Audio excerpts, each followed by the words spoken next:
My ex reached out to me recently, and it stirred up a whirlwind of emotions I thought I had put behind me. After her perfect husband cheated on her, she suddenly found herself in a difficult spot, and now her toxic friends are coming after me for not taking her back. It's been quite a journey, and as I reflect on it, I can't help but feel a mix of anger, sadness, and confusion.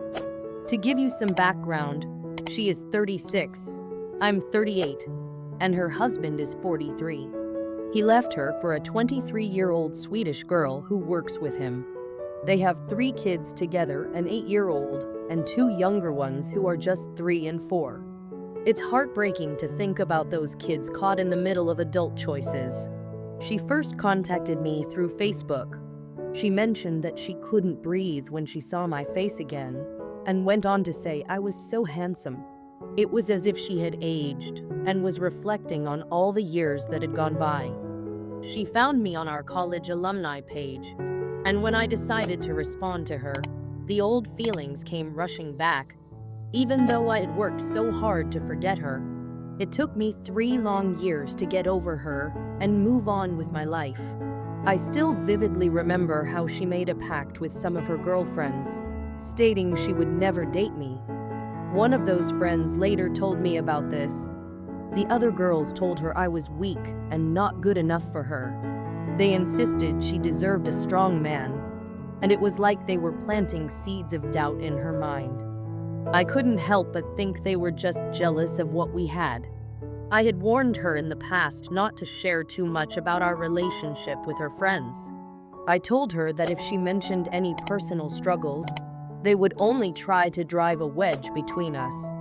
She cried when I said that, telling me she didn't know how to trust.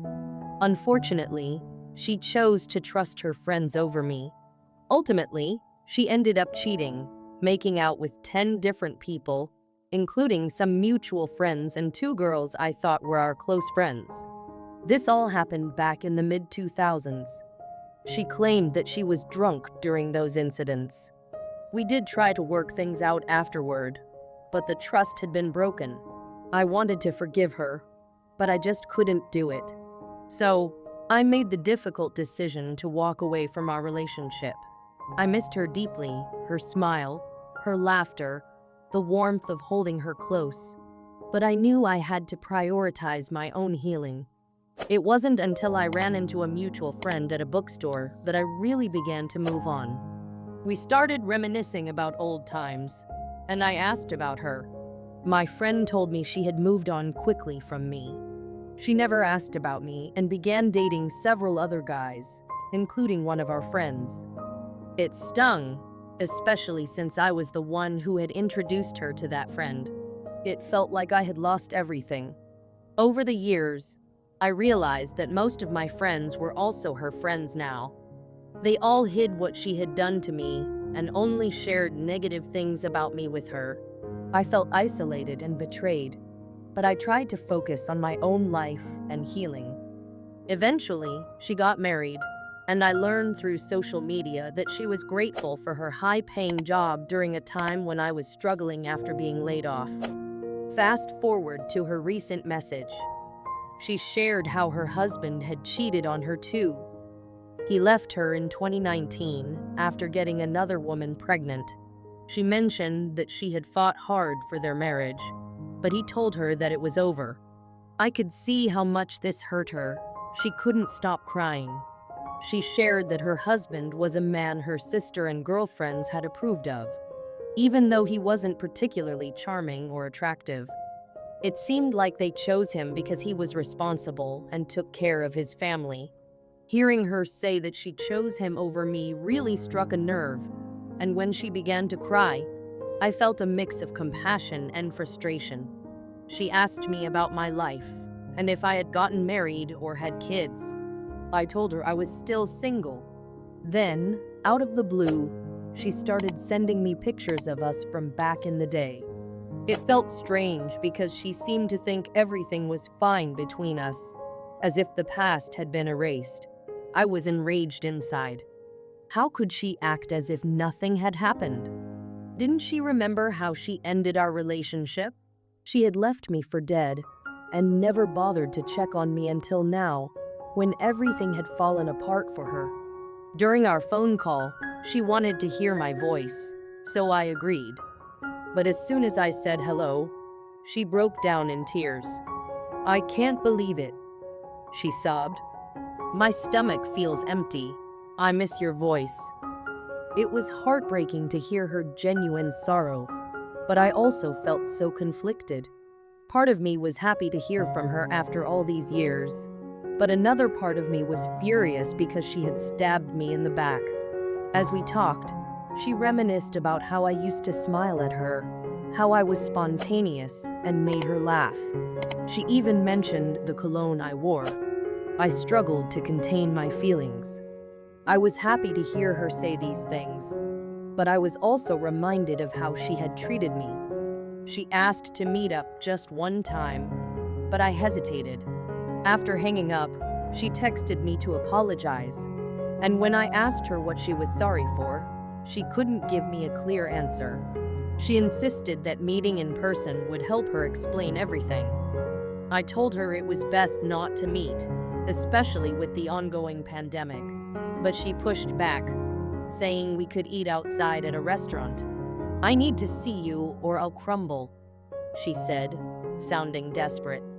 She admitted that she had listened to the wrong advice and regretted it. She told me she had cried for days, feeling torn between what she wanted and what her friends and family said. She said they had labeled me a pretty boy who would never be faithful, and she felt pressured to cheat on me to make me stop loving her. I was incredulous. If she really loved me, why did she listen to them? She said she couldn't choose me over her friends, which made me even more upset. Being the caring person I am, I didn't want to delve into the past too deeply. I told her it hurt me too much to talk about it. I suggested she focus on her kids and that maybe she would find a good single father who could help her create a blended family. I turned to my aunts and female cousins for advice, and they all warned me about her. They told me she was trouble, a wolf in sheep's clothing, and that I should not give her the time of day. "She never loved you," my aunt said. "A woman who truly cares wouldn't hurt you like this." Their words echoed in my mind, reminding me of all the pain I had felt. They asked me to reflect on whether she would have been there for me when I was hurting. The answer was clear: she wouldn't have. Just recently, some of her friends reached out, telling me that if I really loved her, I should give her a second chance. I was furious. How could they even think about this? She broke my heart and left me feeling abandoned. And now they were trying to guilt-trip me? I responded honestly, expressing my feelings and reminding them that she left me for another man. One friend said, "Just because she has 3 kids doesn't mean she can't love you. She did love you before. Can't you forgive her and move on?" I couldn't help but think about how this friend had also been part of the group that encouraged her to leave me. It didn't make sense. If she really loved me, why was she still friends with the people who led her to hurt me? Then, 2 days later, her father reached out. He told me his daughter was hurting and wanted closure. I was shocked. Why should I give her what she wanted? When I needed closure, she never offered me anything. She left me in pain, and now, after everything, she expected me to provide comfort? It felt utterly unfair, and I was left grappling with my emotions. I remembered the hurt she caused me and how deeply it affected my life. Now, as she reached out for solace, I was left wondering if I could ever trust her again, or if she would only bring more pain into my life. I can hardly wrap my head around this situation. The girl who once hated me, someone I thought I had put behind me, married a guy who turned out to be unfaithful. Now, of all things, that same man has the audacity to suggest that I should get back together with his daughter. It feels surreal and deeply frustrating. Thankfully, my aunts and cousins have been supportive, sharing the real story behind the scenes. I've learned that her father is trying to persuade me to reconnect with her after she's had a tough time, especially since she now has 3 kids. This whole scenario is infuriating, particularly considering that this guy once made a remark claiming that her husband was a much better man than I ever was. I'm at a loss for how to handle this complicated situation, and I'm seeking advice.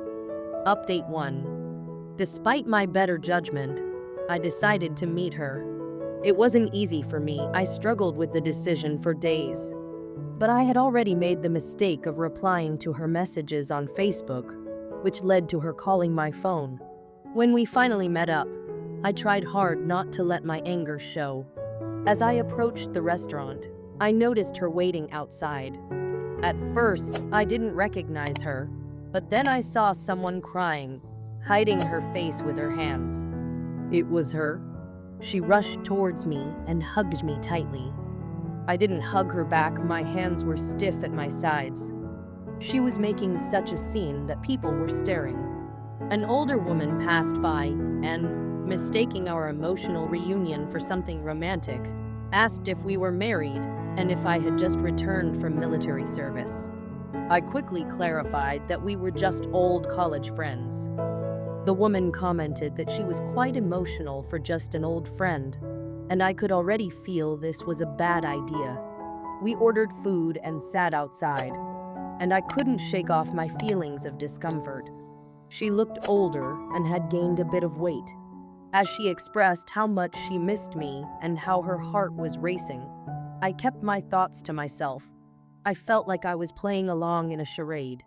After finishing our meal, I suggested we take a walk toward the park area to sit on a bench and talk privately. When we settled down, I asked her straight out why she wanted to meet. She looked serious and admitted she missed me. Then, she pleaded with me to listen without getting mad. She explained that she had messed up and understood if I didn't want to have anything to do with her. She told me that if she hadn't gone through all the things she did being with other guys and ultimately being left by her husband, she might have realized that I was the one for her. That's when my emotions boiled over. I snapped. At first, I tried to speak calmly, but I couldn't contain my anger. I said, "So, let me get this straight. You cheated on me and kept friends with those girls who talk trash about me? You even French kissed some of them at a party. You left me to fend for myself, the one person who loved you the most, who confided in you. You left me for dead." I could see her face change as the reality of what I was saying hit her. She began to cry, saying I had abandoned her. I shot back, "You're the one who walked away. You got married and had kids with another man. Now, after your husband cheats on you, you want me back?" She continued to cry, and I said, "Do you even realize how offensive it is for you to suggest that? Like I should feel grateful for some kind of prize? What do you have to offer me that's so special? You already left me. You lied, betrayed me, and had kids with someone else. You chose them over me."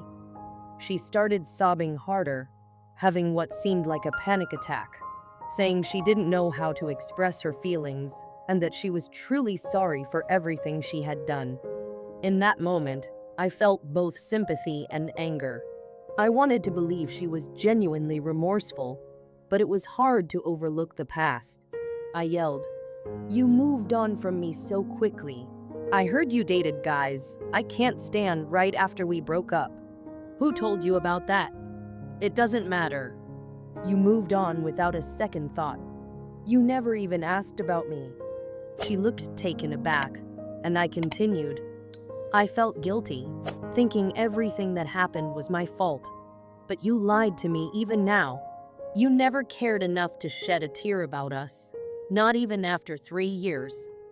I didn't want to hurt her, but I also knew that she had to hear the truth. "You will go back to your sisters and friends after this and tell them your side of the story. They'll probably say the same things they always did, that I'm no good for you and that you deserve better.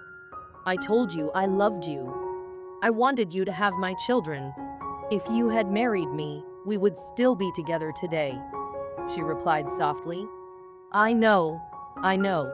Just then, her sister called, and she said she had to go babysit, which cut our meeting short. As we walked to her car, she tried to hug me again, and I initially resisted. Eventually, I let her hug me, and she buried her face in my neck, telling me how much she missed my scent and my cologne. After I got home that night, I received a text from her. It read, "I will not stop fighting for you. You asked me what I can offer you that's special. And you were right. I gave myself to others, but I never felt what I feel with you. I fought against my feelings and listened to others' advice. And I regret my choices. You deserve a fresh start with someone younger. And all I can do is try to prove to you that I'm still fighting for you. I hope you can forgive me, but if not, I completely understand." That was the last message I received, and I didn't respond. Update 2. After our meeting, I decided to cut off all communication with her. She sent me messages on Facebook, but I ignored them. Then, right before Christmas, she sent me a message asking what my plans were for the holidays. She shared quotes about forgiveness and learning, along with a story about someone who matured late in life, hinting that it was about her and how she didn't realize the pain she had caused until it was too late. I didn't reply. After Christmas, I got a message from her friend on Facebook, who called me pathetic for not wanting to be with her. She said I was a coward and didn't deserve her.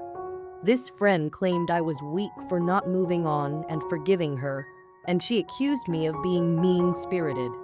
The friend insisted that if I truly loved her, I would have given her a second chance, saying my previous feelings were fake because I wasn't interested in her anymore now that she wasn't as attractive. Feeling provoked, I responded. I asked, "What do I get that's so special about being with her?" She cheated on me and left me without a second thought. She abandoned me and had children with another man that you helped her hook up with. Years ago, I wasn't in a good place in my life. I made some poor decisions that affected my relationships. A friend of my ex-girlfriend, who was clearly not a good influence, decided to ignore me completely when I tried to reach out. Instead, she sent me the talk to the hand emoji, signaling that she had no interest in hearing from me.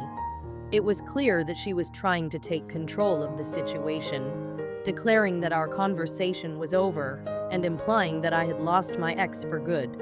This friend was very vocal about how women deserve better, especially in 2021, but I couldn't help but feel that she was being hypocritical. The moment I tried to explain that she had set my ex up with her husband, who eventually cheated on her, she shut down. I felt a pang of sadness for my ex.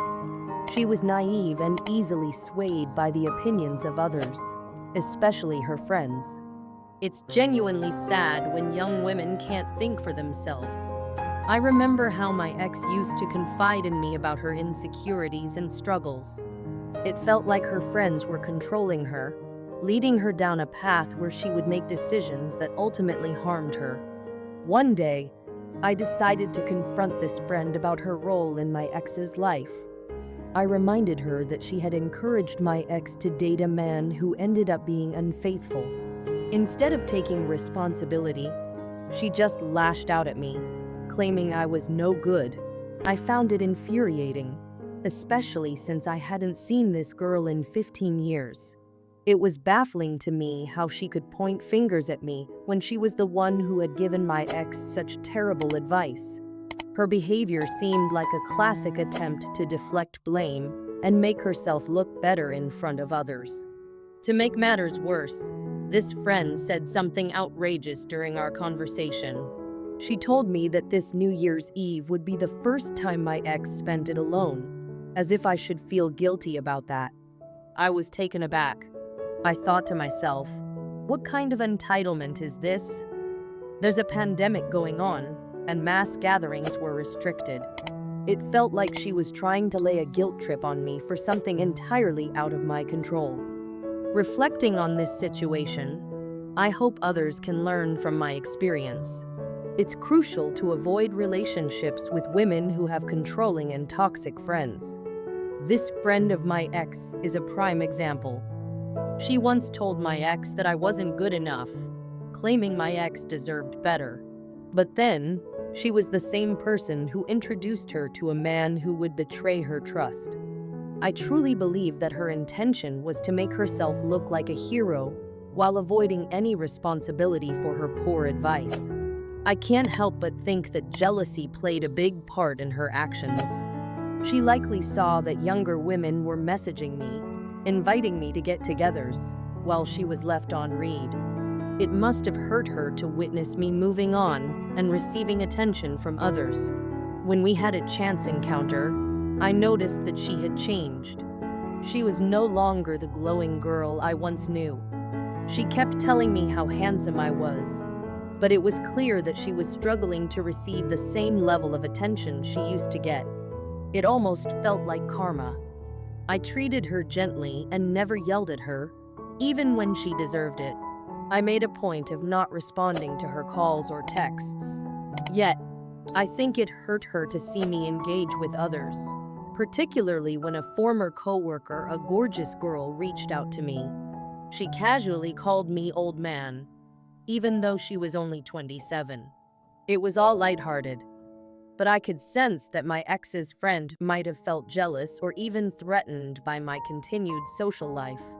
Back in college, if we ever had a disagreement, she would run to her friends and cry, seeking validation for her feelings. Her friends would always tell her what she wanted to hear, avoiding any honest conversations about her actions. I recall her telling me how her sister advised her to give me an ultimatum.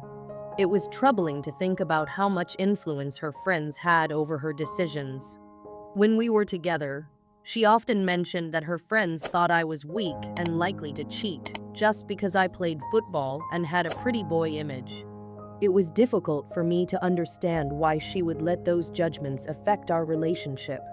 It was as if she were searching for a reason to justify her feelings, and her friends were more than happy to provide it. This friend had a history of manipulating my ex's feelings. She knew that my ex had been cheated on in high school, and instead of encouraging her to make her own choices, she likely used that experience to steer her decisions. It felt like they were all in on some secret scheme to control my ex's love life. Interestingly, all her friends were not particularly attractive, while my ex was the standout among them. It made me wonder if their own insecurities pushed them to bring my ex down to their level. As for her ex-husband, he didn't possess the charisma or good looks that many would expect, yet he was the one who ended up cheating. It's ironic that the same friends who judged me for my appearance were the ones who had no problem with her marrying someone who would ultimately betray her. They were shallow in their judgments, criticizing me for being good-looking while supporting someone who was clearly not right for her.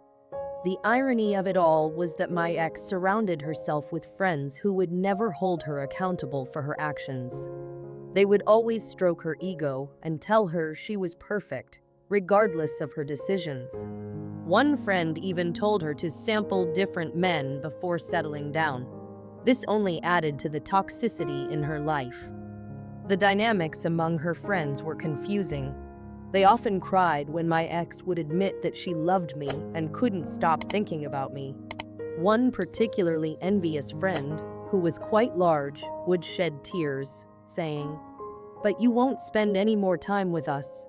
It became evident that her friends wanted to keep her from forming meaningful relationships, possibly out of jealousy. I also remember how her sister advised her to create an ultimatum for me. Their father, who had a military background, instilled the belief that a man should always be chivalrous, but that philosophy didn't protect my ex from betrayal. He would get angry if I didn't open the door for her, while her ex-husband, the man he approved of, was the one who cheated. Meanwhile, I remained loyal and was judged for simply being a good-looking guy who played football. In the end, I realized that the toxic influence of her friends was deeply embedded in her life. I hope that anyone reading this can learn from my experiences. The path to happiness often requires recognizing who we surround ourselves with and understanding the impact those relationships can have on our lives. It's important to seek connections that uplift us rather than those that bring us down, especially when it comes to matters of the heart.